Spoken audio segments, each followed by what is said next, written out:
bonjour à tous. Merci d'être aussi nombreux et nombreuses ce matin. Ça nous fait très plaisir. Merci à Normandie Libre et Lecture et en particulier donc Valérie et Alexandra d'avoir organisé cette visio entre nous. Alors, je suis Caroline Trioro. Je suis l'éditrice de La Marmite à mots, qui est une maison d'édition spécialisée jeunesse. On est situé près du Havre. Et donc, dans un premier temps, je vais vous présenter un petit peu l'historique de la maison d'édition, pourquoi j'en suis venue à devenir éditrice. Et effectivement, dans un deuxième temps, discuter avec vous de la ligne éditoriale que j'ai choisi de défendre dans la maison d'édition. Avant d'être éditrice, j'étais enseignante, j'étais professeure de français. J'ai enseigné pendant 18 ans avec énormément de plaisir. Je ne suis pas du tout partie aigrie de mon métier. Ceci étant dit, aujourd'hui, je ne suis pas sûre que j'y retournerai vu les conditions actuelles.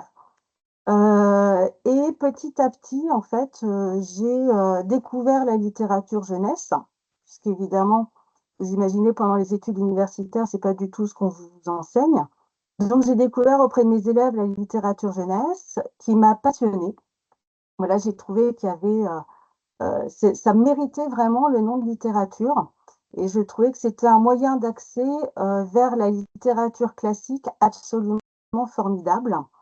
Et j'ai petit à petit renoué avec mon envie d'écrire et j'ai commencé à écrire pour la jeunesse et je suis autrice jeunesse depuis 15 ans.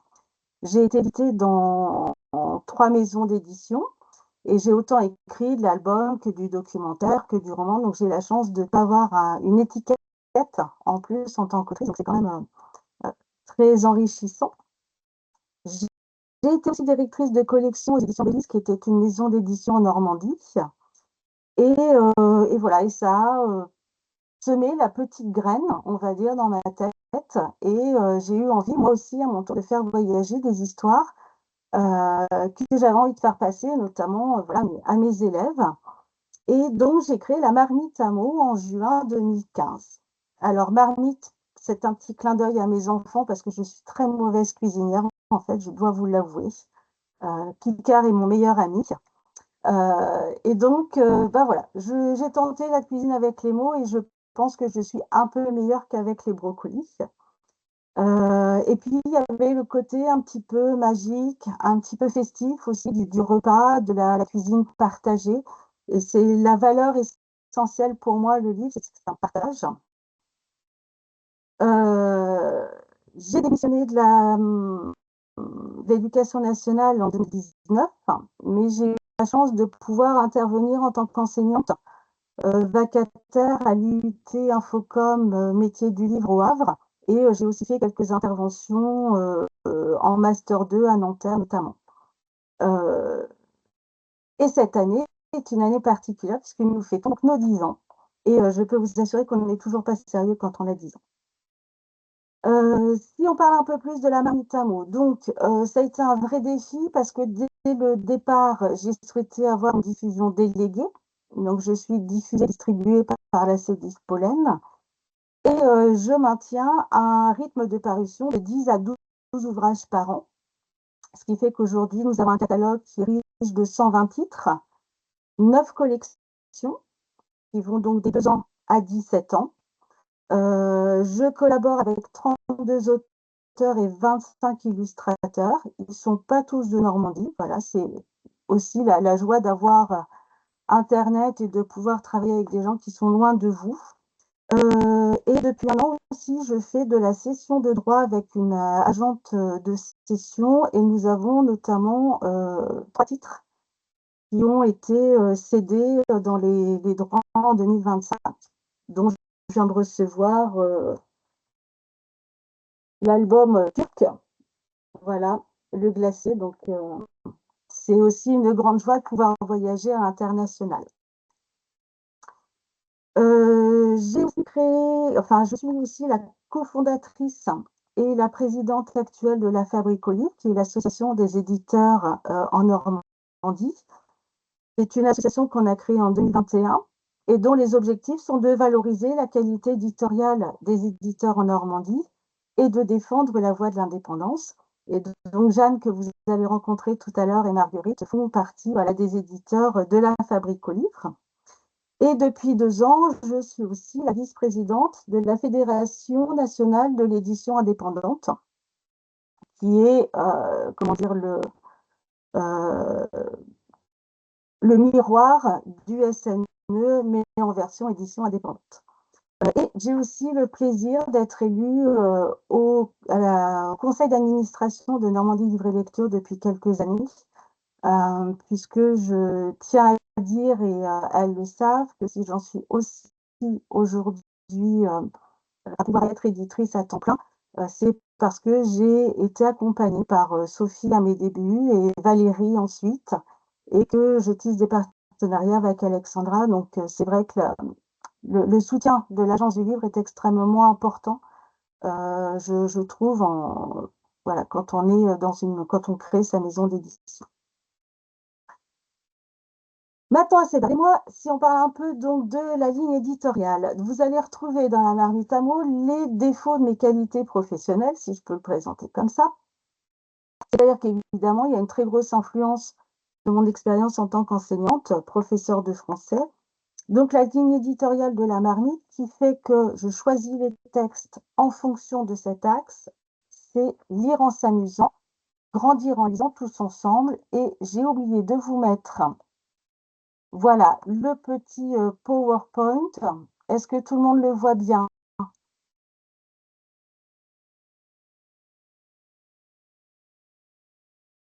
Oui, c'est bon pour tout le monde? Ok. Donc, lire en s'amusant, grandir en lisant tous ensemble. Il y a 3 axes forts dans la Marmite à mots. Il y a donc lire pour s'amuser, avec des histoires qui incitent au rire, à la détente, puisque c'est quand même la valeur aussi essentielle du livre, qui est de s'échapper, de se divertir, de vivre des vies qu'on ne pourrait peut-être jamais vivre dans notre vie réelle. Donc là, je vous ai notamment proposé, alors voilà, dans les 120 titres, c'est toujours un peu compliqué, mais un roman des Croc-Pousses, qui est un roman pour les 6-9 ans, première lecture illustrée, donc Un chien trop connecté. L'histoire d'une petite Charlie, du petit chien Charlie, voilà, qui adore regarder la télévision et jouer avec les téléphones portables. Et donc là, tout à coup, comment la déconnecter quand on est déjà soi-même ultra connecté? Donc c'est extrêmement rigolo. C'est décidé, je cambriole ma classe. C'est aussi l'histoire de Zoé qui a envoyé un petit message secret à sa copine voilà, dans la classe et qui révèle le nom de son amoureux. Sauf que voilà, la maîtresse intercepte le petit mot et donc là, forcément, il faut le récupérer. Une seule solution, cambrioler sa classe. Dans ces 2 ouvrages-là, vous avez en plus à la fin, il y a un petit dossier thématique sur le sujet principal, voilà, de l'histoire. Donc évidemment, on n'apprend pas aux enfants à devenir des cambrioleurs, par exemple dans le dernier titre, mais on leur dévoile les plus grands cambriolages qu'il y a eu voilà, dans le monde. Et on n'avait pas encore celui du Louvre, donc malheureusement, on n'a pas pu l'intégrer. Et un album aussi de Noël, le Père Noël qui voulait manger des frites, puisqu'en Normandie, nous avons un Père Noël qui est très gourmand et une Mère Noël qui préférait qu'il mange des frites, enfin des tomates et des légumes. Dans cet album-là, toujours dans l'objectif d'amuser l'enfant, sur la dernière page, on demande aux enfants d'aider notre Père Noël et donc de nous envoyer l'adresse, de nous envoyer leurs idées pour que le Père Noël puisse se faire des frites sans trop se faire gronder par la Mère Noël. Et évidemment, si l'enfant a mis son adresse, le Père Noël lui répond par courrier. Ça fonctionne beaucoup avec les bibliothèques et les écoles. Et je reçois toujours au mois de décembre des dessins des enfants, des propositions des enfants. Et voilà, je monte au pôle Nord et le Père Noël, évidemment, répond toujours aux petits loups qui ont pris le temps de lui écrire.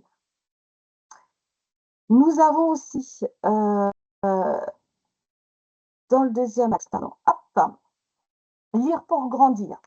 Puisque, évidemment, vous devez vous douter que pour moi aussi, une des valeurs essentielles du livre, c'est apprendre aussi des choses, apprendre le monde qui nous entoure, apprendre aussi soi-même à se connaître et à réfléchir, parce que les enfants qui nous lisent aujourd'hui seront les citoyens de demain.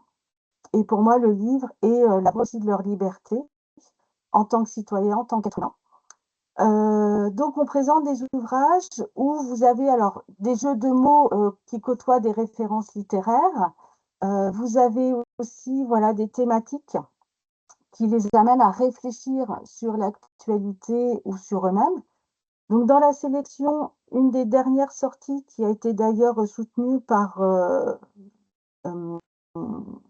le FADEL, la région Normandie et la DRAC de Normandie, donc l'histoire vraie de l'ours sans vraie histoire, où là, c'est un dialogue entre l'autrice qui veut raconter l'histoire d'un ours et elle n'a pas d'histoire, elle n'a pas d'idée.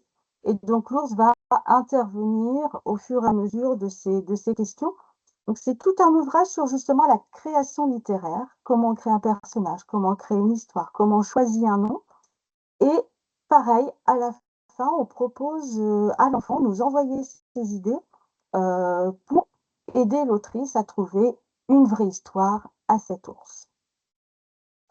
Pauvre petit garçon, nous sommes dans la collection Teens des 15-17 ans. C'est une collection de nouvelles, un livre, une nouvelle, à petit prix, format rapide à lire.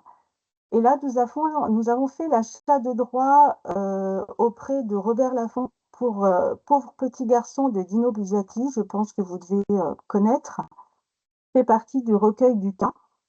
Pauvre petit garçon, en fait, on trouvait que c'était très intéressant puisque l'auteur manipule la langue et manipule l'histoire pour jouer avec les émotions du lecteur jusqu'à la chute finale où on apprend que ce pauvre petit garçon, que tout le monde prend en pitié parce qu'il est harcelé par ses camarades, on lui casse son petit fusil en bois, etc. Et bien en fait, ce ne serait autre qu'Adolf Hitler.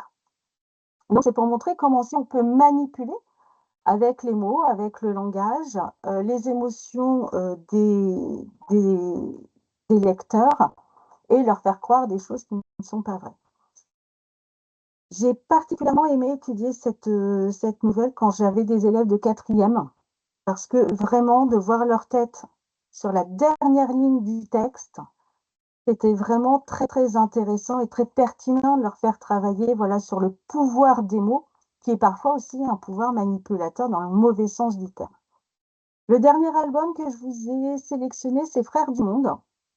C'est l'histoire de deux enfants, un qui vit en Afrique et un qui vit voilà, en Europe. Et en fait, à travers leurs différences, puisqu'ils sont différents, on va avoir ce fil rouge qui va montrer qu'en fait, dans leurs différences, ils sont le miroir l'un de l'autre. Donc c'est tout un album sur la tolérance, sur l'ouverture aux autres, aux cultures, etc. Donc voilà pour le deuxième axe. Et celui qu'on attend, évidemment, le tous ensemble. Donc je travaille effectivement sur l'accessibilité 10, en travaillant la police. On essaye enfin voilà, on travaille avec une police qui limite les confusions entre les lettres. On a une taille, un interlignage adapté. Pas de césure de mots. Les mots sont écrits en entier. On a un ferrage à gauche et on essaye, tant que faire se peut, de garder les groupes de syntagmes ensemble. Vous savez, on ne met pas il quitte là, retour à la ligne maison, parce que voilà, les enfants, c'est compliqué pour eux, donc on va mettre il quitte et plus loin la maison.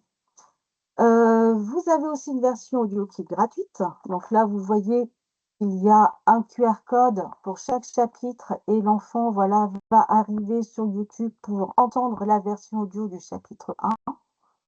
Et un logo aussi identifiable qui permet voilà, aux enfants, quand le livre est posé sur les tables des libraires ou sur les tables de présentation des bibliothèques, de savoir que ce livre, il est aussi fait pour eux.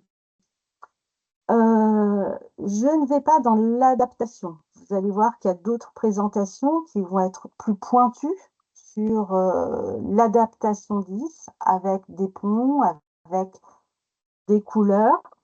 moi, j'essaye de trouver la présentation la plus universelle possible, puisque quand j'enseignais, je ne donnais pas en plus à l'époque, vous imaginez ça, il y a ça déjà presque plus de 10 ans, je n'avais pas la possibilité de donner le même livre à tous les enfants. Et ça fait partie de ma réflexion de me dire, j'ai 25 élèves devant moi, comment je peux faire pour faciliter l'entrée dans l'histoire pour chacun.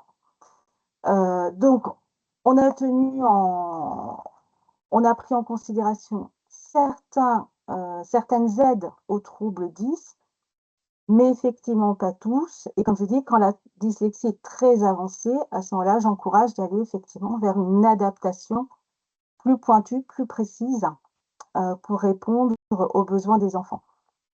La difficulté de la dyslexie aujourd'hui, c'est qu'il y a différents types de dyslexie. On regroupe tout sous un même nom générique, mais vous pouvez trouver des troubles différents d'un dyslexique à un autre. Donc voilà, donc pour moi, c'était de réfléchir sur une forme d'universalité, si tant est qu'on puisse en avoir une.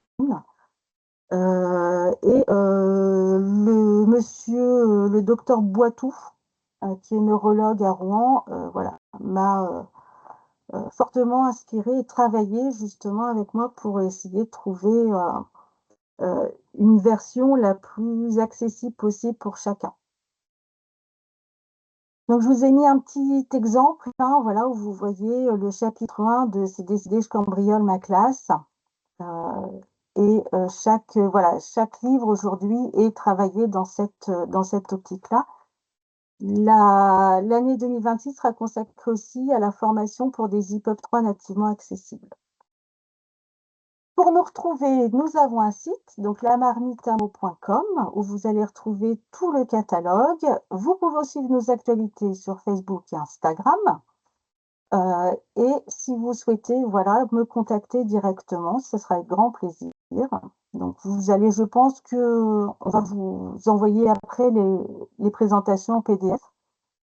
Mais voilà, il n'y a aucun souci. Et si vous avez des questions, bah, j'y répondrai avec grand plaisir. Merci beaucoup, Caroline. On a consacré effectivement un petit temps, voilà. Alors, Alexandra a mis une petite information. Est-ce que tu veux? Non, tu ne veux pas la lire. Le docteur Boitou tiendra une conférence le 30 avril prochain en matinée à la médiathèque départementale de Seine-Maritime. Conférence ouverte à tous. Moi, je Merci vous pour cette encourage, précision. puisqu'il a fait aussi une conférence, voilà, organisée par Normandie Livre et Lecture, où il a vraiment, en termes très simples, expliqué et montré justement, il n'existe pas une adaptation 10. Malheureusement, ça serait tellement plus simple, mais plusieurs, parce que, en fait, il y a des troubles très différents et des adaptations très différentes à proposer. Donc maintenant, on peut passer au temps d'échange. Si vous avez des questions par rapport au catalogue de la Marmite à mots ou à la façon d'aborder l'édition jeunesse accessible, n'hésitez pas, vous pouvez soit les envoyer dans le chat, soit prendre la parole directement. Il n'y a pas de souci.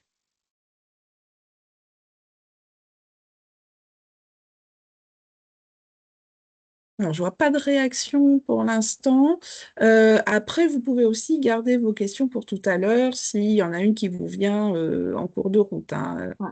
Il n'y a pas de souci, on pourra réinterroger Caroline par la suite si une question vous vient entre-temps. Alors, s'il n'y a pas de questions dans l'immédiat, bah, je vous propose d'enchaîner avec la 2. Ah, est-ce que... Ah, si, j'ai une question. Merci. De Pascal Jacques. Avez-vous des romans pour les enfants de 6-7 ans? Oui, alors nous avons la collection des croque-pousses. Donc celle que je vous ai présentée, c'est Décidé, je cambriole ma classe et Un chien trop connecté, entre autres. Donc on a effectivement, j'ai pas expliqué les différentes collections. On a les croques surprises pour les 2-5 ans. On a les croque-pouces pour les 6-9. Après, on a la collection Enigma. Alors, je ne sais pas si... Hop.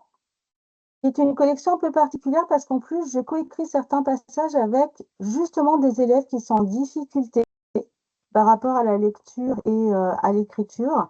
Et donc, ils viennent m'aider dans l'écriture du roman. Alors, au départ, ils se demandent si je ne suis pas un peu folle. Et puis, finalement, ils se rendent compte qu'ils sont quand même capables de faire beaucoup, beaucoup de choses et en travaillant la confiance en eux. Donc là, on est sur l'âge des 10-14. Et j'ai la collection Teens, comme j'expliquais, hein, les nouvelles pour la collection, enfin pour les lecteurs de 15 à 17 ans. Et l'année Et est-ce que, prochaine, pardon, excuse-moi Caroline, donc pour repréciser la question, donc est-ce que les romans pour les 6-7 ans sont 10? oui, tous, avec le même concept. Très bien. Bien, merci beaucoup Caroline. Du Avec coup, plaisir. voilà, n'hésitez pas, après on pourra, s'il y a d'autres questions, on les relaiera, il n'y a pas de souci.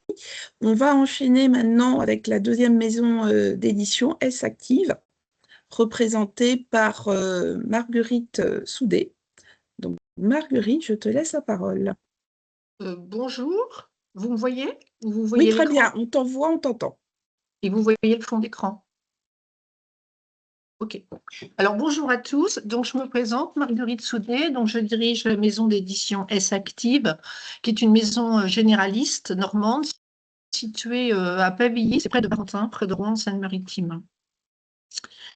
Je fais pour les adultes, on fait des polars, des témoignages et des romans. Donc aujourd'hui, je vais vous présenter La Pomme qui rit. La Pomme qui rit, c'est l'univers jeunesse de notre maison d'édition. La pomme, c'est un petit clin d'œil à la Normandie. Et puis qui rit, parce que quand on rit, je crois que tout se passe mieux et c'est plus facile d'apprendre et de retenir quand ça se passe dans la bonne humeur. Voilà. Donc, j'ai fondé la maison en 2016. On a beaucoup avancé grâce à Normandie Livre Lecture. C'est une occasion de les remercier parce qu'ils organisent ce webinaire, mais aussi parce que grâce à eux, on a pu aller à Montreuil et on a pu aller à Bruxelles et développer, faire connaître nos collections et du coup, trouver un lectorat et encore plus développer l'accessibilité. Alors, voilà. Donc, je vais vous présenter tous nos livres jeunesse parus depuis 3 ou 4 ans, en tout cas tous ceux que je vais vous présenter aujourd'hui, sont accessibles. Alors, je vais prendre une image pour vous parler de l'accessibilité, parce que j'ai été très longtemps responsable de la mise en accessibilité dans une entreprise. Pour moi, je vais vous prendre l'image du trottoir. Sur un trottoir, quand il y a un bateau, c'est-à-dire quand le trottoir est abaissé, ça a été fait initialement pour que les personnes qui sont en fauteuil roulant puissent passer. On s'aperçoit que les personnes qui ont une canne, qui sont fatiguées, celles qui ont une poussette, etc., peuvent passer également et que les grands marcheurs, ça ne les gêne pas. Donc, c'est ça l'idée de l'accessibilité, ça va être de permettre au plus grand nombre de lire un même livre. Mon combat, c'est qu'un enfant 10 ou pas 10, ça c'est commun avec ce que vient de vous présenter Caroline, puisse lire un même livre dans une famille, qu'on n'achète pas un livre pour l'enfant 10 et un livre pour un autre enfant. Réduire la fatigue en lisant, ça va porter aussi, par exemple, sur le choix du papier. Prendre un papier mat sans reflet. Ça va porter sur la mise en page. Donc, on va y revenir en détail. Donc, j'ai 2 petites séries dès 7 ans. Alors, pourquoi je travaille dès 7 ans? Pour l'instant, je ne travaille pas sur le 6 ans parce que c'est un choix. Mais disons que les grandes maisons d'édition ont une force de frappe, notamment avec Samy et Julie. Ils ont un excellent produit. J'en profite pour vous passer un message qui est que les Samy et Julie spécial 10, on pourra y revenir au moment des questions, sont beaucoup moins bien pour les 10 que les Samy et Julie normaux, parce que c'est une démarche commerciale. Je ferme la parenthèse. Donc, je travaille à partir de 7 ans parce que là, il n'y a plus grand-chose. Or, un enfant qui est dyslexique, il est dyslexique toute la vie. Simplement, il va pallier. Donc, une série Camille la coquine, basée sur des histoires vraies. Harry et Pandouche, plutôt basée sur des gags. Les fruits que j'aime, ce sont des petites encyclopédies de poésie et comptines avec un complément audio sur le site. qui sont également utilisés dans les maternelles et dans les primaires quand il y a des gosses qui ont, par exemple, de l'autisme ou des gros problèmes dans la classe, et dans des instituts où se trouvent des enfants autistes. Une collection accessible dès 9 ans, et puis on a un livre pour l'instant, mais ça va s'enrichir très vite à partir de l'année prochaine, des petits bouquins dès 2 ans. Pourquoi accessible? Pour qu'un gosse en difficulté de lecture, qui est en CP ou en CE1, puisse lire, même s'il est en difficulté à l'école, puisse lire un livre à son petit frère. J'ai dû sauter un truc. Voilà, on va travailler sur le plus facile à lire, mais on va aussi travailler sur le plus facile à comprendre. Et donc, plus facile à comprendre sans appauvrir le vocabulaire.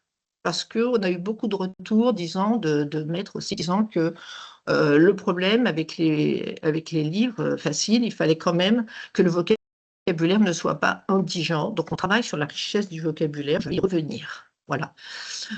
Dire qu'on travaille avec différents professionnels et aussi des classes avec les enfants, où il y a des enfants dyslexiques. J'ai fait 3 interventions cette semaine dans des classes, par exemple. Et dans une des classes, il y avait 5 enfants en difficulté de lecture avec des difficultés différentes. On a fait aussi un autre choix, c'est un choix engagé, c'est que tous nos ouvrages sont imprimés en France, voilà, y compris les ouvrages en couleur. Et enfin, quand on gagne un petit peu d'argent dans l'entreprise, eh bien, ça nous sert à aider des personnes éloignées de l'emploi. Par exemple, j'ai coaché cette année avec l'UDAPI 27 et les papillons blancs, une personne autiste qui ne pouvait pas faire d'études à cause de son autisme. Et puis, je l'ai accompagnée 6 mois et elle reprend un master en édition. Voilà. Donc ça, c'est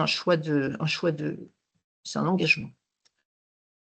Alors, je fais un zoom sur Camille la coquine. J'en ai choisi un au hasard, Minanouche.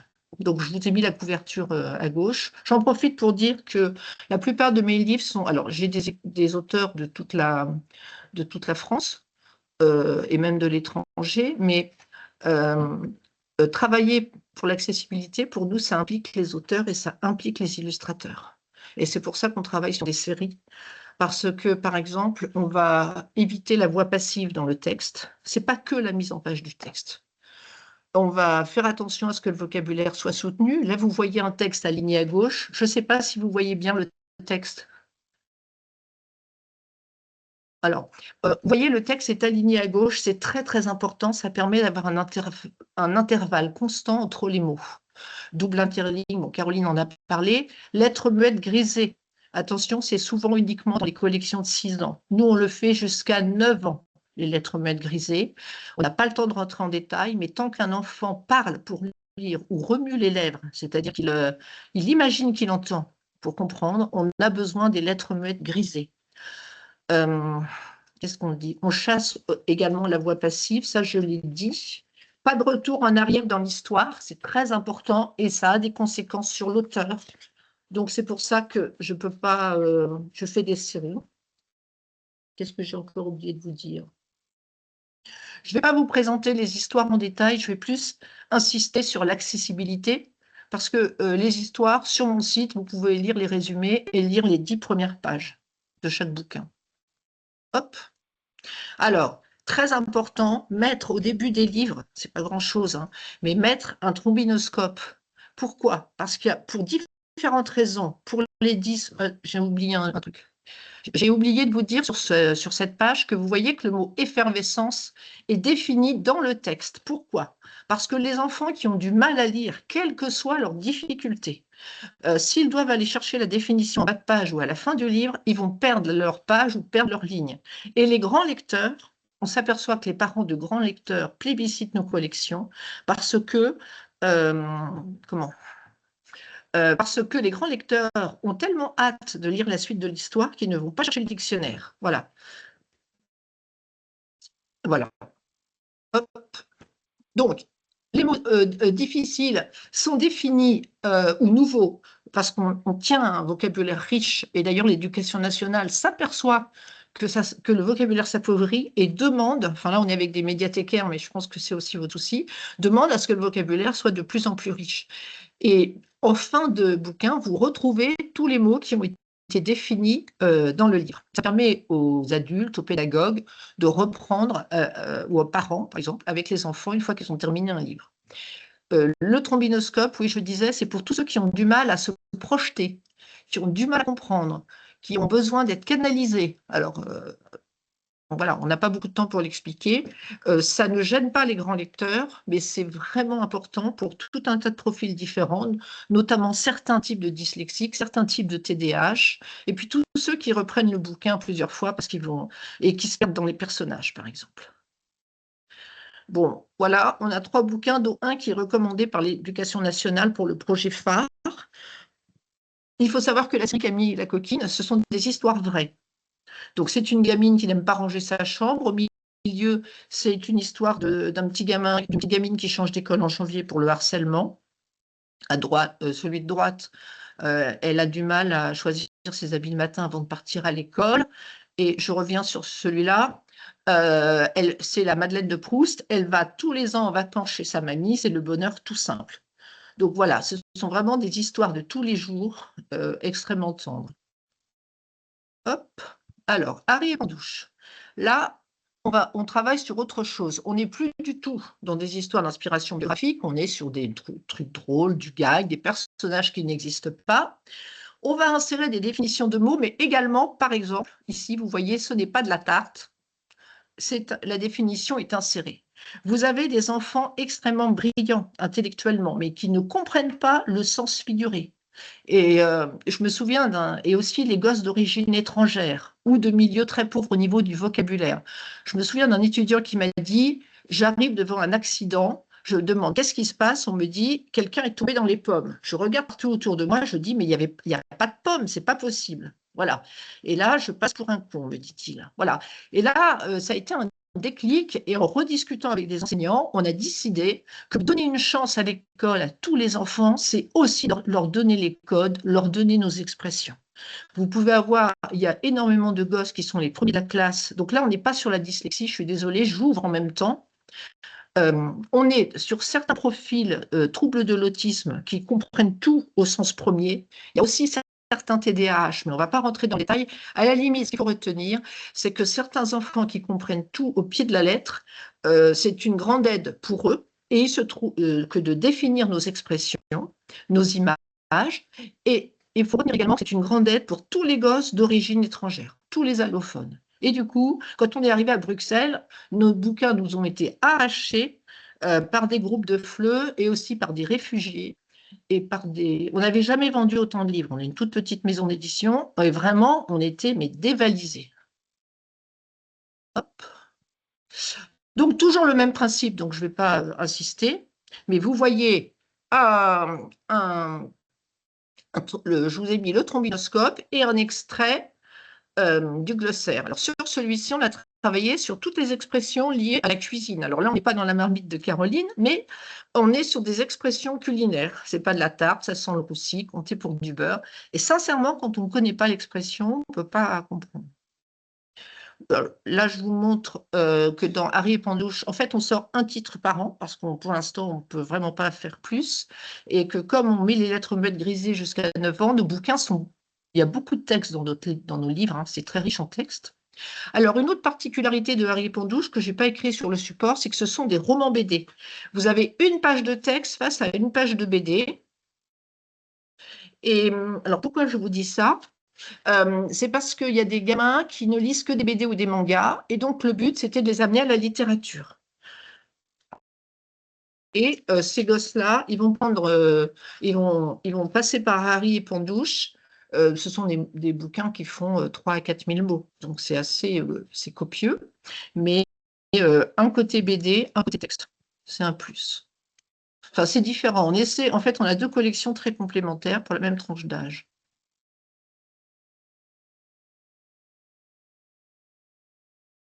Mince, comment je vais couper le son, moi ?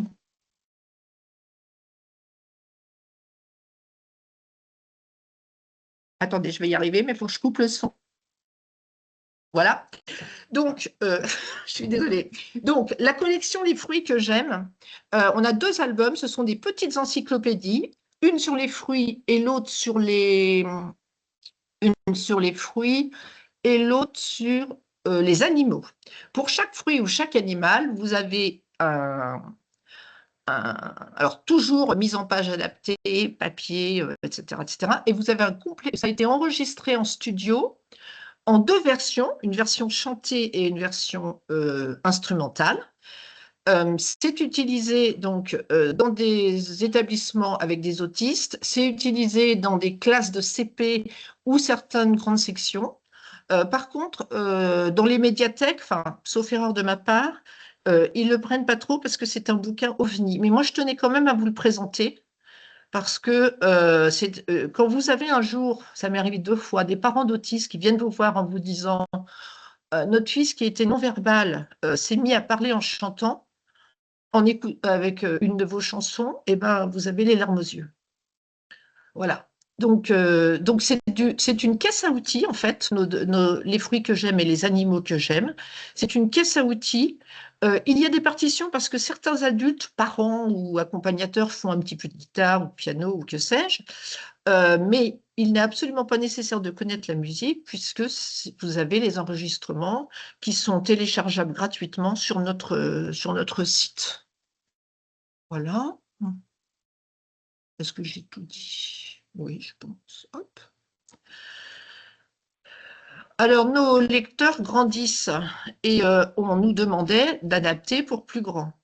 On a donc travaillé avec des instits et avec nos lecteurs et aussi avec des orthophonistes. Et en fait, on a décidé de sortir une collection. Elle a commencé l'année dernière. C'est du 9-12 ans. Ce sont des bouquins qui font 100 ou 150 pages. Alors, la particularité de ces bouquins, alors oui, ce qu'on voulait aussi, c'est que donner le sens du beau. Donc, on a fait très, très attention aussi au choix des illustrateurs. Je ne sais plus si je vous ai dit que la plupart de nos illustrateurs sont normands, donc vous n'hésitez pas à les faire venir. On en a une, Charlotte Jostran, qui est du Havre, Denis Renard, qui est de Caen, et Frédéric Telmot de Luneray, c'est près de Dieppe. On en a d'autres, mais on a des Normands. Alors, J comme junior. Hop.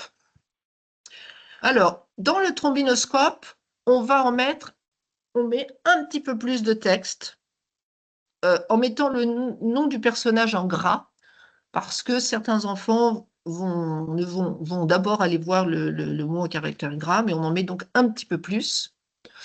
Et puis, à droite, vous voyez le texte, une page de texte. Vous voyez qu'on insère toujours des définitions. J'ai oublié de dire aussi tout à l'heure que la définition qui est insérée dans le livre, elle est simple, elle fait une ligne, alors que quand on reprend les définitions en fin d'ouvrage, on va préciser, on va éventuellement prendre 2 lignes et préciser plus de choses, que c'est un mot d'origine étrangère, etc., etc. Voilà. Je ne sais pas quoi vous dire. On vous a peut-être pas précisé tout à l'heure que, et ça c'est quelque chose qu'on a de commun, je pense, avec Caroline comme avec Jeanne, qu'il faut choisir des polices de caractère sans empattement ou sans sérif. Voilà. Donc il y a pas mal de polices qui répondent à cette caractéristique. J'ai aussi à vous préciser que les livres où le texte est entouré de toutes les couleurs, puisqu'on parlait tout à l'heure d'accessibilité, c'est pas forcément bon. Alors, ce que je fais, parce que vous avez des collections, vous avez des ou en rouge, alors, il faut des en orange, etc. Peut-être que Jeanne pourra en parler plus que moi, parce qu'elle est plus experte sur ce sujet-là. Mais moi, ce que je fais, c'est que quand un professionnel achète un bouquin, je lui donne, avec l'accord des auteurs, je lui donne le Word pour qu'il puisse faire des adaptations pour ses enfants. Et c'est ce qui fait qu'on va, à partir de l'année prochaine, lancer une collection pour les enfants qui entendent mal, puisqu'en fait, actuellement, je donne le texte à des instits qui font tout un tas d'adaptations pour les gosses malentendants. Et donc, on a eu l'idée d'en faire profiter tout le monde et on les mettra sur le site, de façon à ce que dans une famille, un enfant malentendant puisse lire le même livre qu'un enfant entendant. Voilà. Après, je continue. Hop. Alors, là, je vous ai mis un exemple, un extrait d'un glossaire à droite de la collection. Et vous voyez, par exemple,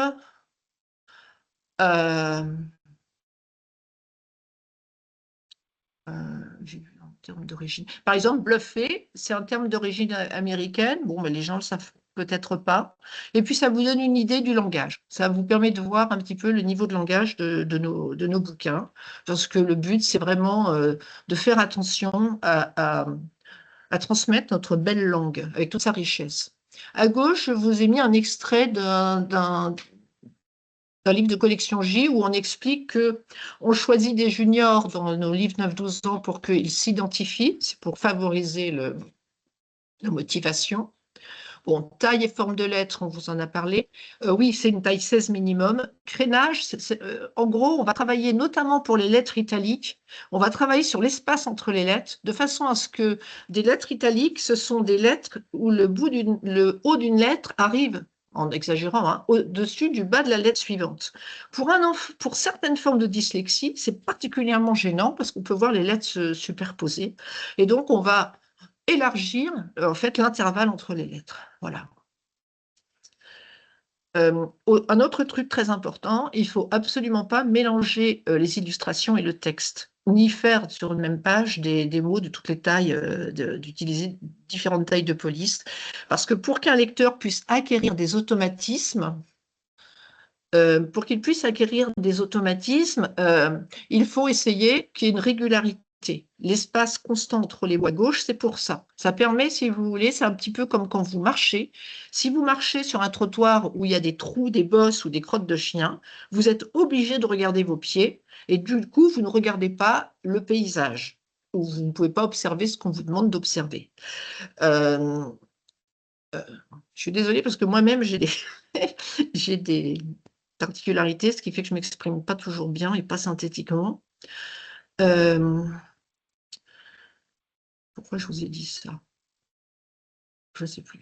Bon, oui, alors l'espace constant entre les mots, ça permet en fait de mettre en route un automatisme dans le cerveau pour passer d'un mot à l'autre. Et pour un enfant qui a des difficultés, ça va réduire sa fatigue et il va pouvoir concentrer son énergie sur la signification des mots. C'est la même chose pour le fait qu'il ne faut pas mettre plein de couleurs, etc., mais avoir un texte noir et blanc. Voyez, c'est essayer de tout faire. Vous, quand vous révisez un examen, vous évitez d'avoir du bruit tout autour de vous. Eh bien, si vous prenez la collection Les Samy et Julie spécial 10, je vous invite à aller les voir après vous verrez, c'est le véritable sapin de Noël. Ça brille, ça clignote de partout. Je vous assure que pour un enfant qui a des difficultés, c'est vraiment pas terrible. Quand vous révisez un examen, vous avez besoin de vous concentrer sur ce que vous faites. Un enfant qui a des difficultés de lecture, il va se concentrer sur ce qu'il fait. Un enfant dyslexique n'est pas du tout moins intelligent qu'un autre. Un enfant autiste non plus. Après, il y a des enfants qui ont des troubles du développement intellectuel, qui ont des difficultés à comprendre. C'est pour ça qu'on va nous insérer des définitions, éviter la voix passive. Ah, j'ai oublié de vous dire, on travaille aussi sur l'explicite. C'est très important d'éviter l'implicite. Parce que l'implicite sous-entend une culture commune pour comprendre les choses. Par exemple, alors mon exemple n'est pas bon, mais Charlotte, la robe de Charlotte, on doit en déduire que c'est une fille. Ben, c'est peut-être pas, alors c'est pas un bon exemple, mais c'est pas évident pour tout le monde. Donc on va favoriser l'explicite. Alors, je reviens à gauche. Compréhension facilitée, phrase courte, voix active, registre explicite. Voilà. Récit chronologique, je vous l'ai dit. Voilà. Alors. Merci. Ah, t'as pas fini, pardon. Je te laisse finir, Marguerite. Et après, on je passe suis aux en questions. retard? Non, c'est très bien. Mais on va passer aux bien, questions hein. après. Voilà. Alors, on s'aperçoit aussi qu'un gamin qui est en difficulté à l'école, si en plus le gamin qui a 2 ans de moins est plutôt en avance et qui commence déjà à déchiffrer en fin de maternelle, bah, à la maison, il passe pour un imbécile et ça ne l'aide pas dans son envie de réussir. Et il était pour nous important qu'un gamin qui a des difficultés puisse lire à son petit frère. Et donc, on a lancé une petite collection dès 2 ans où d'un côté, vous avez une illustration et de l'autre, vous avez un texte riche, je précise, hein, ce n'est pas un texte Toto met son cartable et va à l'école. Non, ce n'est pas ça du tout. Simplement, la mise en page. Alors, la seule différence avec les autres, avec les séries pour les plus grands, c'est que j'insère pas de définition. Mais voilà. Et ça va lui permettre, et ce sont des petits bouquins graphiques qui se déplient très facilement, qui se mettent à plat, et ça permet qu'un plus grand lise à un plus petit. Et alors, on a un lectorat qu'on n'avait pas du tout anticipé. C'est comme pour le FLE avec Harry et Pandouche, où on a plein de gosses d'origine étrangère. Là, on s'aperçoit qu'on a des gamins qui sont en avance à l'école, qui sont encore très, très bébés, qui sont déjà en CP, CE1. Et du coup, les parents leur achètent ça. Voilà. Donc ça, c'est Fuseau le lapin. On a un titre. Et comme ça marche bien, et ben, à partir de l'année prochaine, on en rajoute d'autres. Alors, on a fait un choix différent. Nous, on a choisi de ne pas mettre de logo sur la couverture pour qu'un même livre puisse être utilisé par tous les enfants, parce que notre combat, ce serait qu'il soit obligatoire. J'ai beaucoup travaillé à la mise en œuvre de la loi handicap. Par exemple, ça voulait dire on doit absolument mettre des bateaux sur les trottoirs, là où sont les passages piétons. Ça n'a pas toujours existé pour les plus âgés d'entre nous. Eh bien, moi, mon souhait, ce serait, mon petit combat modeste, que tous les livres soient adaptés pour les enfants, enfin, comment dire, soient accessibles au plus grand nombre. Bien sûr, ce ne seront pas des livres en braille, mais voilà. Que dire d'autre? Donc, il n'y a pas de logo sur notre couverture. L'âge et le fait que ça soit accessible en 10 sont indiqués au dos des ouvrages. Maintenant, on le met. Avant, on ne le mettait pas. Et on le met à la demande, notamment des médiathèques. Vous pouvez consulter sur notre site, vous pouvez consulter un extrait de chaque ouvrage. Et puisque on est très heureux, et donc grâce à Normandie Livre Lecture, on a pu participer à Montreuil, et maintenant, nos nouveautés et même nos anciens bouquins sont tous sélectionnés à Montreuil pour être mis dans la bulle, c'est-à-dire une pièce où on présente des livres accessibles, des livres qu'on peut toucher, des livres en braille, enfin des livres audio, etc. Voilà.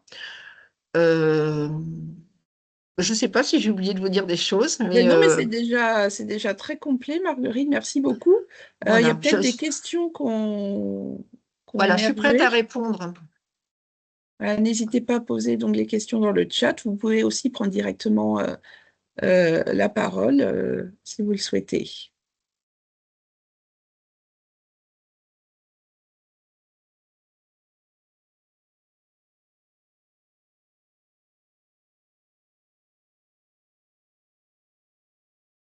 Alors, je ne vois pas de message pour l'instant. Écoutez, on peut enchaîner directement et puis se garder peut-être un temps un petit peu plus conséquent après à la fin si vous avez des questions que vous pourrez poser aux trois éditrices. Du coup, nous allons passer à la troisième et dernière maison d'édition, JS Édition, avec Jeanne Célène. Bonjour.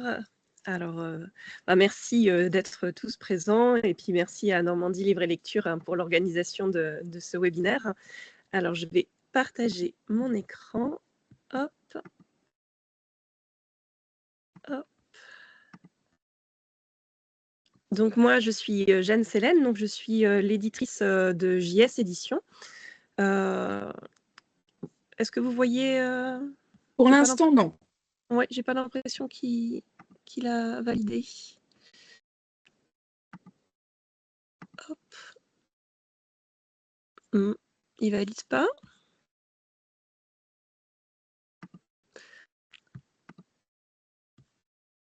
C'est embêtant.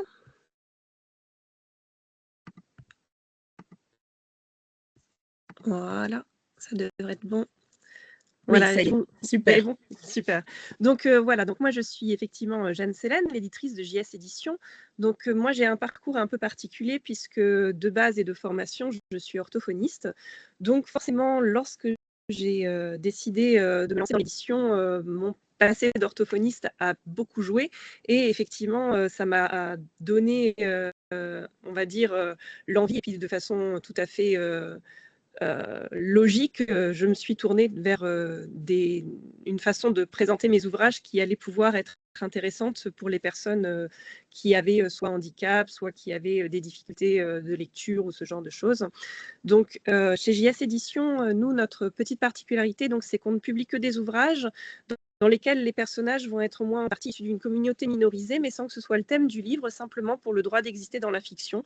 Hein, l'idée, c'est vraiment que les enfants et les adultes, puisqu'on a des collections aussi pour les adultes, puissent trouver des livres qu'on appelle des livres miroirs, c'est-à-dire des livres qui leur ressemblent, quelle que soit leur particularité, et puis que pour les autres, ça fasse des livres qu'on appelle des livres fenêtres, c'est-à-dire des livres qui ouvrent vers une vision, ou un monde, ou une façon d'être au monde différente. Donc, hop, si je commence par la fin, ça ne va pas le faire. Donc, voilà.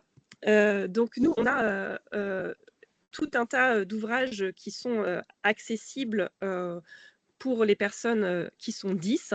Donc, comme l'a bien expliqué Marguerite et comme l'a expliqué aussi Caroline, il y a tout un tas de petites choses que l'on peut mettre en place pour faciliter la lecture des personnes 10.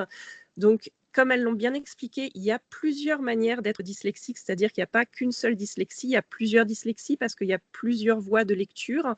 Et donc, en fonction de la dyslexie, on n'a pas les mêmes difficultés.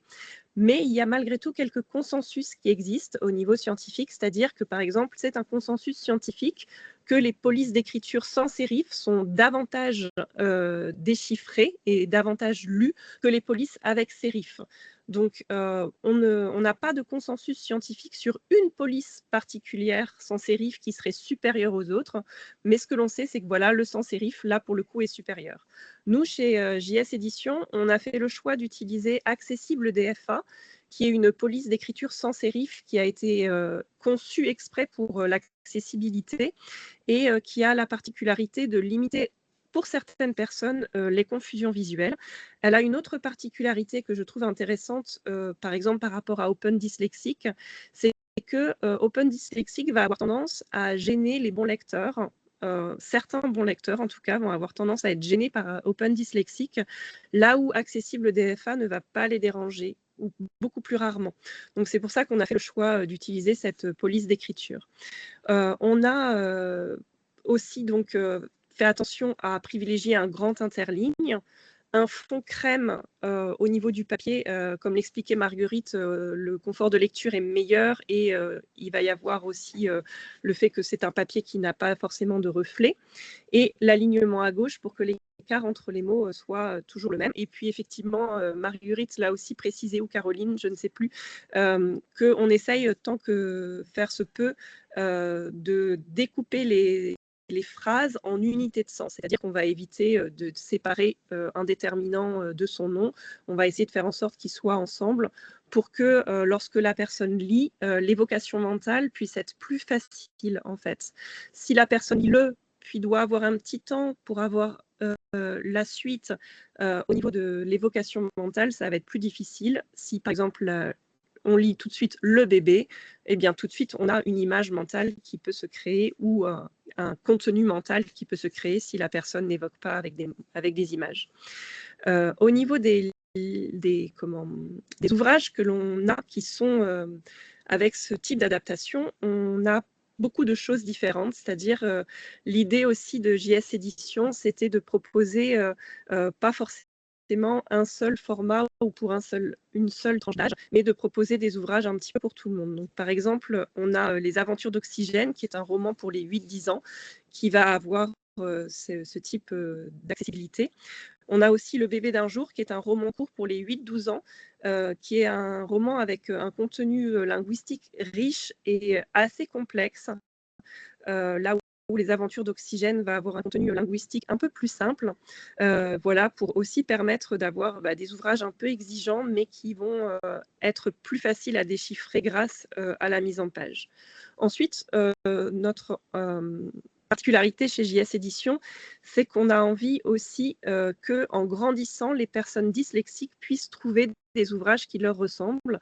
C'est-à-dire que la dyslexie, elle ne disparaît pas en grandissant, elle se compense plus ou moins bien, mais on reste dyslexique toute sa vie. Et lorsqu'on est dyslexique, on peut très bien aimer et avoir envie de continuer à lire et avoir des difficultés à trouver des ouvrages qui vont être adaptés quand on a 14, 15 ans, etc. Et donc, notre choix chez JS Éditions, c'est également de proposer des ouvrages mis en page pour les personnes 10, mais qui sont des romans pour adolescents, young adultes, voire des romans pour adultes. Donc, par exemple, Vox de Natacha Didri existe en 2 formats. C'est-à-dire qu'il y a le format classique avec une mise en page classique, un interligne de 1, etc. Mais il y a aussi ce même livre qui existe avec une version dyslexique. Alors, pourquoi on a fait le choix de faire 2 livres séparés et pas le même? C'est tout simplement parce que cette mise en page avec une police d'écriture adaptée, des grands caractères, un interligne supérieur, etc., ça fait un livre qui est beaucoup plus épais. C'est-à-dire que c'est un livre qui est vraiment gros et qui, bien sûr, malheureusement, coûte plus cher. Donc, c'était délicat de proposer cette mise en page adaptée pour tout le monde, puisque ça faisait un livre qui potentiellement n'était pas pour toutes les bourses. Alors, malheureusement, j'aimerais vraiment proposer des ouvrages accessibles pour tout âge qui ne soient pas plus chers, mais dans l'état actuel des choses, c'est quelque chose que je ne peux pas proposer. Ce livre-là, donc, c'est un livre qui est en plus avec des petites illustrations, etc., qui a un contenu agréable, mis en page joliment pour que les personnes 10 aient aussi des beaux livres à mettre dans leur bibliothèque. On a aussi une bande dessinée qui est adaptée pour les personnes 10 et qui a la particularité d'avoir 4 petits personnages qui sont les héros, qui sont chacun atteints d'un trouble 10. Donc, on a un petit héros avec une dyslexie, un petit héros avec une dysphasie, donc là, ça touche la langue orale, un petit héros avec une dyspraxie, ça va toucher à l'élaboration du geste, et un petit héros avec une dyscalculie, qui va toucher plutôt les notions de nombre et de logique. Et donc, ces petits personnages vont devoir sauver la galaxie d'une menace de guerre interplanétaire. Donc là encore, on a tous les principes de l'accessibilité qui sont respectés, c'est-à-dire qu'on a un grand interligne, on a un fond crème privilégié dans les bulles, l'alignement à gauche, etc. Et le découpage en unités de sens. Ensuite, on a une série de textes un peu particuliers, c'est-à-dire que ce sont des textes que l'on peut déchiffrer par le b.a.-ba, c'est-à-dire qu'il y a 2 voies de lecture qui existent. Lorsque l'on lit, on peut utiliser l'une ou l'autre. Il y a la voie qu'on appelle la voie d'assemblage, qui est en fait la voie du b.a.-ba, c'est-à-dire c'est la voie où on repère des graphies, on sait le son que ça fait et on combine les sons les uns avec les autres. Donc ça, c'est la voie de lecture en général par laquelle on commence lorsqu'on apprend à lire et à écrire. Et c'est une voie de lecture qui va nous servir aussi à déchiffrer des mots que l'on ne connaît pas lorsqu'on devient bon lecteur. Ensuite, en général, lorsqu'on devient bon lecteur, on commence à passer sur une 2e voie de lecture qui s'appelle la voie d'adressage. Et là, c'est une voie de lecture où, grosso modo, on va repérer des unités un peu plus larges, c'est-à-dire des morphèmes, donc des unités de sens un peu plus larges que simplement des graphies. Et c'est une voie de lecture qui va nous permettre aussi de lire des mots irréguliers. C'est-à-dire qu'avec votre voie d'assemblage, le b.a.-ba, vous ne pouvez pas lire le mot « monsieur ». Vous allez lire « monsieur » et vous n'allez pas savoir de quoi il s'agit. Et lorsque vous grandissez et que vous avez la capacité de lire par la voie d'adressage, monsieur, vous le reconnaissez tout de suite et vous savez que la forme à prononcer ou à penser, c'est monsieur et non pas monsieur. Nous, ce qu'on a voulu faire, c'est avoir une série de livres qui soient adaptés aux personnes dyslexiques qui ont un trouble sur la voie d'adressage, c'est-à-dire qui ne sont pas capables de créer une voie d'adressage efficiente et qui ne peuvent que lire par le b.a.-ba, que par la voie d'assemblage. Et donc, on a créé une série de livres qui sont lisibles totalement par la voie d'assemblage, c'est-à-dire qui n'ont pas de mots irréguliers, qui ne s'écrivent pas comme ils se prononcent. Donc, ça va permettre à des personnes en difficulté de lecture d'avoir un livre sur lequel ils ne seront pas en train de buter parce que certains mots sont illisibles pour eux. Donc, on a par exemple, si j'avais un ami lama qui en plus est adapté vraiment pour les tout jeune lecteur. Donc, Marguerite parlait du fait que les couleurs pouvaient être gênantes. Effectivement, les couleurs, elles sont très gênantes si vous essayez de construire votre voie d'adressage parce qu'elles vous bloquent sur une vision globale des mots et elles vous obligent à scinder et à utiliser la voie d'assemblage, donc le B à bas.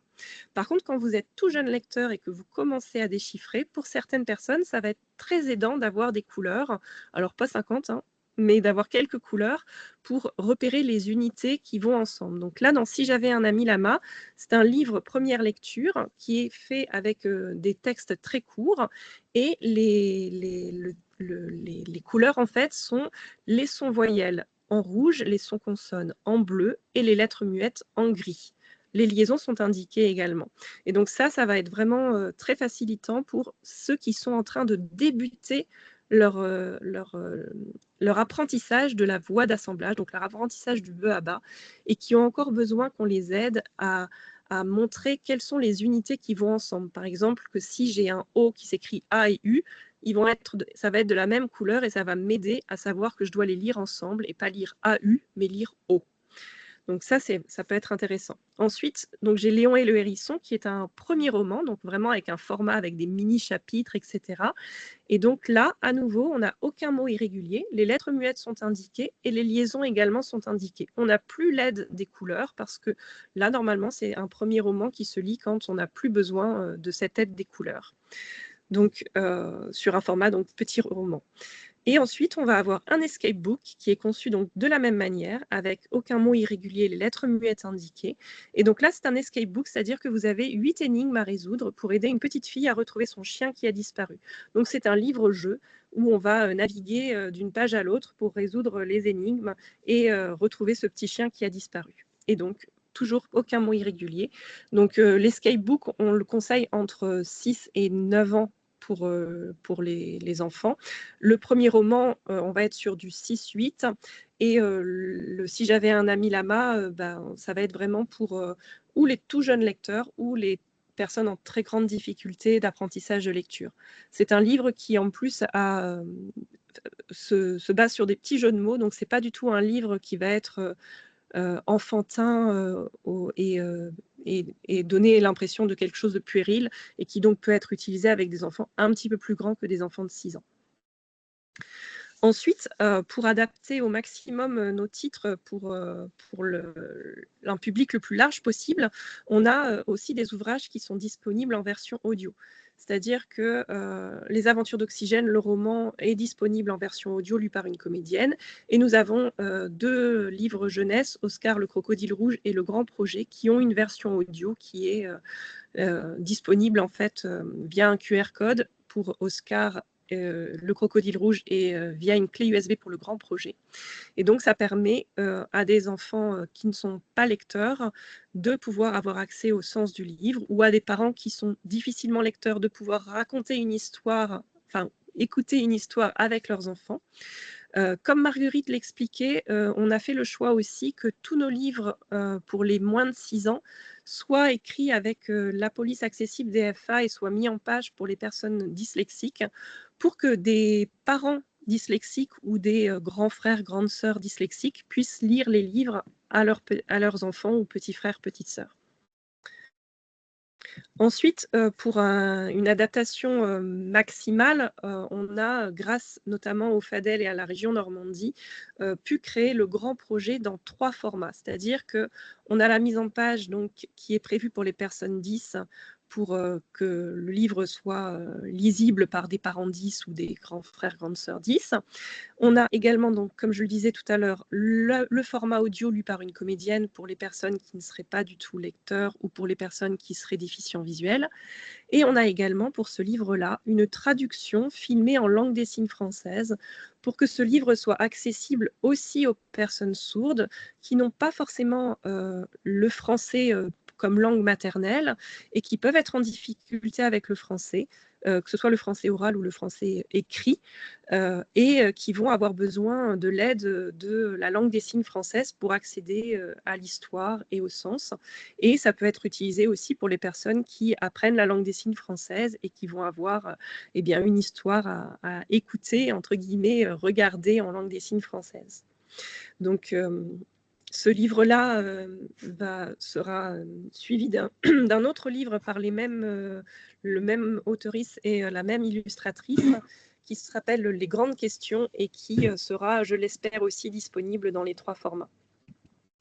Ensuite, là, c'est un projet, ce n'est pas encore fini, mais c'est en cours.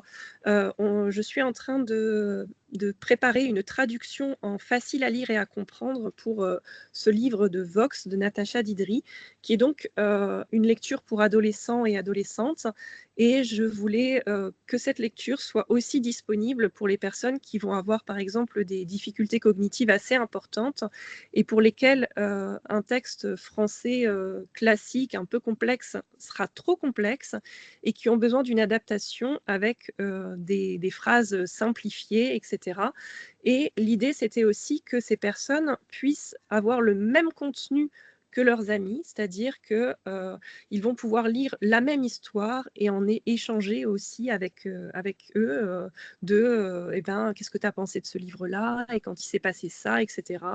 Et malgré les différences, malgré les difficultés, pouvoir avoir un bagage commun et partager des livres, et puis des livres qui soient vraiment prévus pour des adolescents et des adolescentes, et pas des livres prévus pour des plus jeunes. Et puis apparaître avec une mise en page adaptée pour les personnes 10, des lectures pour les plus grands et les plus grandes, puisque là, ce sont 2 ouvrages pour les plus de 16 ans que je vais bientôt mettre en page pour une version 10, donc Chromaticité, qui est une dystopie, et Urbex, Fantômes et drôles d'enquête, qui est un cosy mystérie fantastique. Voilà, donc ce sont des livres que j'ai choisis parce qu'ils sont assez courts et qu'ils peuvent faire l'objet de cette adaptation, de cette mise en page particulière, sans être obligé de créer un livre sur 3 volumes, parce que ça fait quand même des livres assez épais. Voilà, donc c'était ce que je voulais vous présenter de JS Éditions. Donc tous nos livres sont disponibles à la commande en librairie, et nous avons un site internet, donc jseddition.fr, et c'est possible de suivre la maison d'édition sur Instagram et Facebook, etc.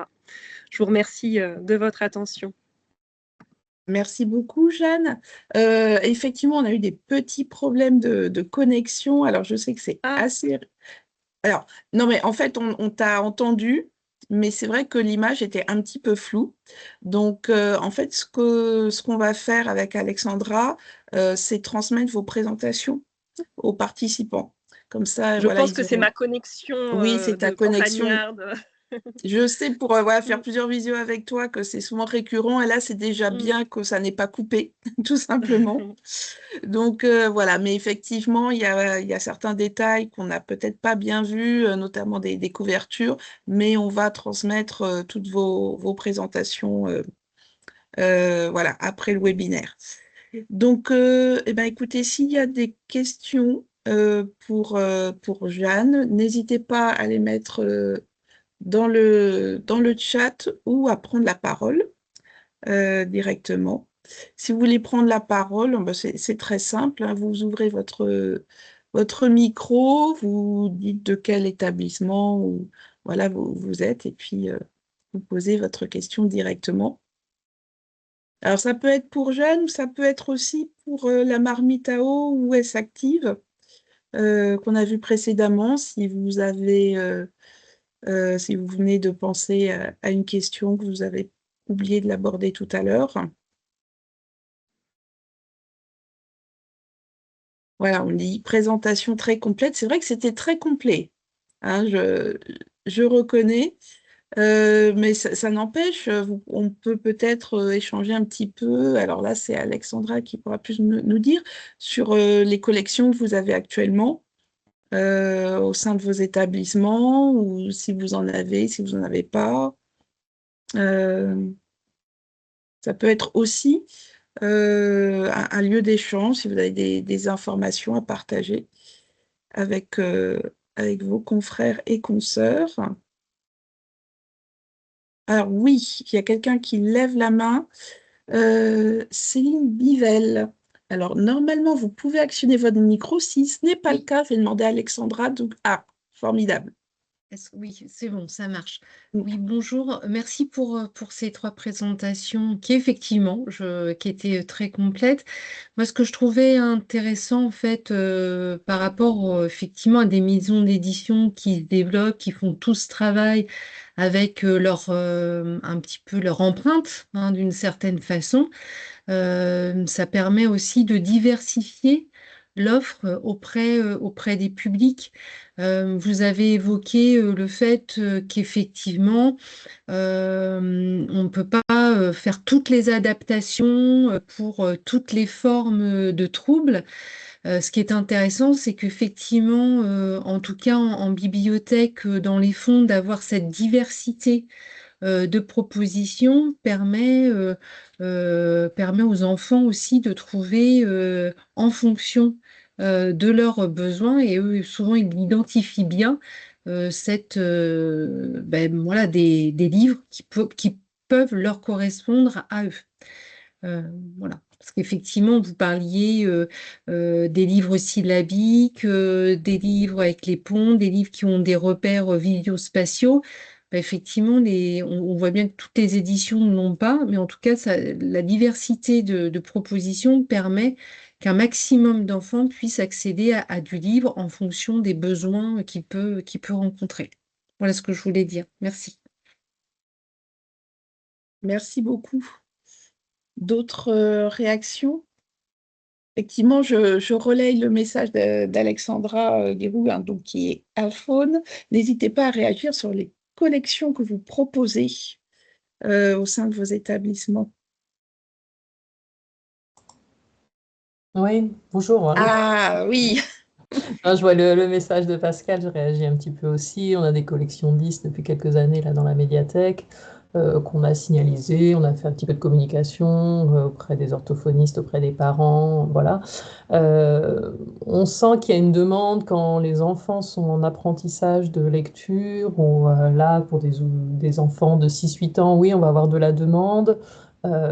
Après, on a du mal à fidéliser en fait le public et à les faire revenir, alors qu'on a acheté aussi des ouvrages pour des élèves un peu plus grands. On a quelques demandes au niveau du collège, euh, mais peut-être plus de livres en version audio. C'est peut-être plus là-dessus nous qu'on a des demandes régulièrement. Mais c'est vrai que les ouvrages un peu plus importants qu'on a pu acheter ne sortent pas forcément. On a de la demande en documentaire, des documentaires en version 10, parce qu'on est toujours sur ce créneau d'enfants entre 6 et 9 ans où il y a une habitude de lecture dans la famille et il y a un enfant 10 et on voudrait l'accompagner. Mais voilà, je rejoignais un petit peu la réaction de Pascal, ouais, sur les ouvrages pour les plus grands. merci beaucoup pour ce témoignage. Est-ce qu'il y a d'autres prises de parole éventuellement? Je pense que tout le monde voit bien les commentaires, hein, dans Je me permets, le chat. Valérie, J'ai pas besoin. Oui, j'ai levé la main aussi. Moi, je serais intéressée pour savoir comment, justement, dans vos bibliothèques, vous gérez l'accès à ces livres. Alors, je vous explique pourquoi, parce que moi, c'était une très longue réflexion et un très long débat. Si je mettais ou pas le logo identifiable 10. J'ai des parents sur les salons qui m'ont dit « Ah, mais c'est les ramener encore à leur handicap, etc. C'est encore les stigmatiser. » Oui, mais le problème, c'est que si on ne met pas un visuel, un logo, comment peut-il savoir que ce livre est accessible dans le millier d'ouvrages qui leur sont proposés? Donc, j'expliquais à la maman que moi, c'était plus aussi qu'il fallait qu'il accepte qui il est, ce qu'il est, parce que comme l'a dit Jeanne, on est dyslexique petit, on est dyslexique grand, même si on développe des stratégies d'adaptation. Donc, ça a été une très longue discussion avec moi-même sur logo, pas logo. Et j'ai vu que ça pouvait aussi me desservir. Et que ça peut nous desservir parce qu'en fait, je pense notamment aux libraires qui nous classent directement dans le rayonnage 10, alors que nous sommes dans de l'accessibilité pour tous. Vous voyez, pour moi, l'équilibre n'est pas tout à fait le même, c'est-à-dire qu'en fait, c'est un livre qui est aussi fait pour des enfants qui ne sont pas 10 ou qui ne sont pas atteints de troubles particuliers. Sur les salons, ça ne pose aucun problème. Les gens, c'est comme s'ils ne voyaient pas le logo, ils prennent le livre, ils regardent le livre, les enfants aussi, c'est la couverture en fait qui les intéresse plus que le logo. Et donc, je suis toujours dans la discussion avec les libraires pour leur expliquer que d'abord, le rayonnage disque est souvent ou tout en haut ou tout en bas, dans un petit coin. C'est déjà une forme de stigmatisation, je trouve, et qui n'est pas toujours très valorisante. C'est jamais des livres qui sont exposés voilà, en plein milieu, qui sont aussi faciles d'accès, je dirais visuellement et manuellement, ce que je trouve toujours dommage. Donc, je voulais savoir, vous, dans vos... Voilà, si certaines peuvent nous aiguiller sur comment vous gérez cet espace. Alors, je sais qu'Alexandra a beaucoup travaillé là-dessus, mais comment vous gérez cet espace d'accessibilité et est-ce que, voilà, vous faites la différence entre vraiment une adaptation qui est très spécifique et quelque chose qui essaye d'être justement plus universel et pour tous. Oui, alors j'ai vu la médiathèque de Bourte qui avait levé la main, il me semble.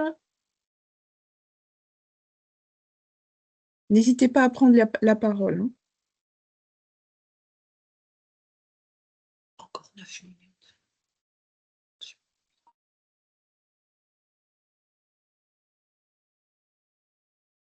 Oui, médiathèque de Saint-Étienne. Le micro. Oui, Bonjour, oui, bonjour. une grande salle et tout. Alors, je sais pas, bon, je vais rester par là. Vous m'entendez? On vous entend très bien. Nous, on a, du coup, on prend la parole parce que justement, on a reçu hier le meuble qui a été construit selon les plans fournis par l'association Signes de Sens dans le cadre de la formation édition jeunesse accessible. Et donc, on vient ce matin de mettre en place tout notre fonds édition jeunesse accessible dans un meuble dédié à un emplacement qui est très central et d'accès très direct dans l'espace jeunesse. Enfin, voilà, les usagers vont tomber sur le meuble dès qu'ils rentreront dans l'espace enfance. Et bon, après, je vais redire des choses qui sont déjà bien connues parce que la formation nous a bien aiguillés là-dessus. Mais l'idée, c'est de regrouper les livres qui ont des adaptations pour les enfants en situation de handicap autour d'un même pôle, sans non plus stigmatiser ce pôle-là, ce meuble-là, comme un endroit réservé au handicap où seulement on va envoyer les enfants. Voilà, donc l'idée qui soit aussi centrale, c'est de donner envie à tout le monde. Et ce qu'on avait déjà commencé à faire avec la collection, même si elle n'était pas placée à cet endroit-là, c'était de dire à des personnes non, n'hésitez pas à emprunter. Alors, sur d'autres types de livres, par exemple, des livres en texte illustré qui sont des beaux livres, et les gens pouvaient dire non, je ne veux pas le prendre, mon enfant n'a pas de trouble visuel. Voilà, vraiment d'inciter les usagers à s'en saisir, quel que soit, au-delà des questions de handicap et des adaptations proposées.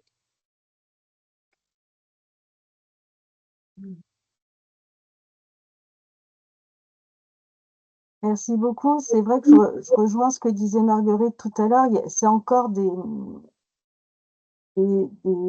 façons d'éditer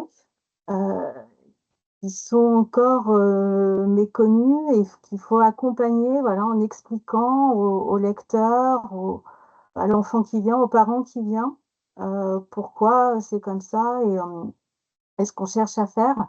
Et ce serait tellement chouette parce que quand on regarde finalement que ce ne sont pas des adaptations très compliquées à faire, les polices sont gratuites, voilà, vous changez l'interlignage, ça se fait tout seul, vous faites attention à garder les syntagmes ensemble.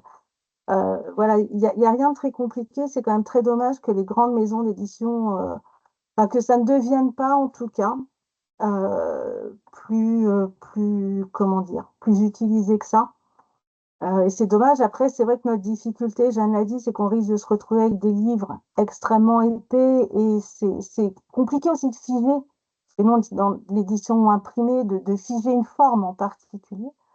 Mais on s'aperçoit, et merci à vous voilà, d'accompagner les utilisateurs, les lecteurs, aussi pour leur expliquer, voilà, qu'ils soient 10, pas 10, enfin, pour tous, qu'il existe voilà, ces formes d'édition qui sont universelles pour tous et pourquoi est-ce qu'on les fait.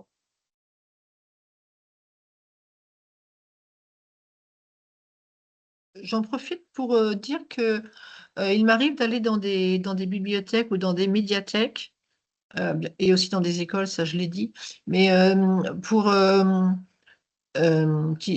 comment dire, j'appelle ça une causerie pour pas faire peur à certains parents. Et l'idée, c'est de voir comment aider à choisir un bouquin pour les gosses en difficulté de lecture en fonction des difficultés. Et en fait, on prend des livres qui sont dans les différents rayons de la médiathèque. Et voilà. Simplement, j'insiste sur le fait que, pardon de dire ça, mais je sais que c'est pas, enfin, ça peut choquer, mais regardez bien les collections spéciales 10 des grands éditeurs scolaires. Beaucoup de collections spéciales 10 sont moins bonnes que leurs collections parce qu'ils sont absolument excellents. Je reprends l'exemple de Samy et Julie, mais ce n'est pas le seul. C'est un bouquin excellent. Les lettres muettes sont grisées, la police est adaptée, le texte est cadré à gauche, le dessin est bien séparé. Enfin, vous voyez, il y a rien à dire. Quand ils ont proposé des maquettes aux éditeurs un peu spécialisés pour avoir leur avis, et puis à des experts, pour avoir leur avis avant de lancer les collections 10, il y a eu plusieurs remarques de fait qui n'ont pas été prises en compte parce que les services marketing avaient eu le dessus sur ceux qui avaient aidé à faire ces collections. Et pour eux, c'est un gisement de chiffre d'affaires. Le 10, c'est un gisement de chiffre d'affaires. D'accord et c'est pas du tout une philosophie, enfin, je sais pas comment dire ça. C'est pas une philosophie d'accessibilité, c'est normal, c'est des très grosses boîtes, c'est pas la même approche. Et quand ils sont très très bons, ils avaient déjà travaillé avec des pédagogues et leurs collections, je parle des collections pour les CP, CE1, elles sont déjà accessibles. Je parle bien des grands éditeurs scolaires, je parle pas de...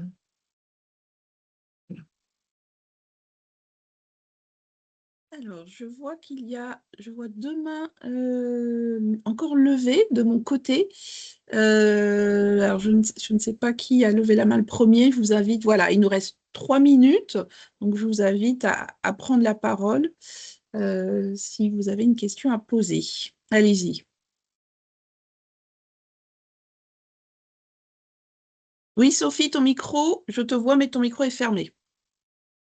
C'est Sophie. Voilà, c'est mieux comme Voilà. ça. Oui, Ok. très bien. Donc, Sophie Bazin, des éditions d'Audovol. En fait, j'entends bien votre problématique de signaler les livres 10 avec une pastille 10 ou pas. Et je me disais que ce serait vraiment peut-être pertinent de demander aux associations de parents, d'usagers dyslexiques de réfléchir à un logo qui serait une sorte de, je sais pas, ça peut être un petit visage ou un truc, mais une sorte de petit logo connu par les concernés, qui serait immédiatement reconnaissable par eux, et en même temps qui n'écrirait pas 10 comme ça, comme une sorte de tampon stigmatisant un peu, mais plutôt un petit code qui pourrait du coup passer discrètement sur les livres sans mettre trop l'appui sur cette fonction-là de l'objet, quoi. Est-ce que ça a été imaginé, ça déjà? Est-ce qu'il y a eu des réflexions là-dessus? Je vois Caroline qui hoche la tête. Ouais, il y en a déjà eu de fait, mais en fait, il faudrait se mettre tous d'accord sur un label, en fait, un label national. Donc ça demanderait au ministère de la Culture de prendre en charge ces recherches et pour l'instant, ils ne sont pas du tout. Mais effectivement, on souhaiterait qu'il y ait un signe, en fait, voilà, qui serait commun à tous les éditeurs, qui rentrerait dans ce label, qui permettrait, un, de les identifier, deux, et là je reprends Marguerite et je suis d'accord avec elle, je trouve qu'il y a parfois des livres adaptés 10 qui ne sont pas du tout dans l'adaptation ou l'accessibilité 10, mais bon, ça, on ne va pas en rediscuter, mais ça montre aussi, ça valoriserait, en tout cas, ça défendrait une éthique professionnelle et des compétences professionnelles dans ces adaptations-là, où effectivement, ce n'est pas le marketing qui va passer en premier, mais c'est vraiment la démarche philosophique, éthique qu'on défend. Donc, je suis tout à fait d'accord. Maintenant, voilà, si chacun commence à monter ses labels, on va plus s'y retrouver. Et donc, notamment la Fédé que je représente en tant que vice-présidente pendant 2 minutes, c'est effectivement une des discussions qu'on a engagées avec le ministère de la Culture pour avoir une labellisation mais nationale. Et là, il faut Merci que ce soit Caroline. encadré par l'État. Une dernière intervention, peut-être celle de la médiathèque de Bourte. Je vois la main qui est toujours levée. Allez-y. Le micro est éteint, par contre. Alors, on ne vous entend pas.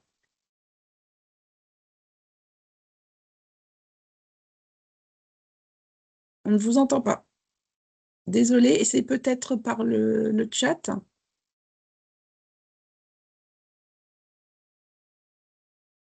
Excusez-nous, est-ce que c'est à nous que vous parfait. parlez? Oui. En fait, on avait levé la main, mais enfin, c'est surtout qu'on n'avait pas baissé la main, mais on n'avait rien d'autre à rajouter, pardon. D'accord. Non, mais il n'y a pas de souci à ce moment-là. OK. Alors, moi, je propose de dire une petite chose, c'est qu'on peut mettre au dos des livres le fait que les livres sont accessibles aux 10. Ça permet aux bibliothécaires, enfin, ça permet aux médiathécaires de le savoir quand ils placent les livres. Et pour les enseignants, ça évite d'avoir un livre tamponné différemment pour les élèves en difficulté. Ça permet qu'ils aient une lecture.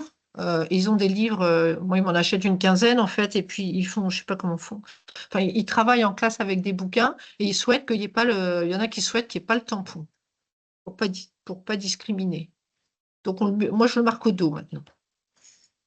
C'est le compromis que j'ai trouvé entre les médiathèques qui ont besoin de le savoir pour aller vite quand elles manipulent les bouquins et les enseignants et même certains parents qui veulent pas avoir des livres tamponnés. OK. Je dis pas que c'est une solution universelle, hein.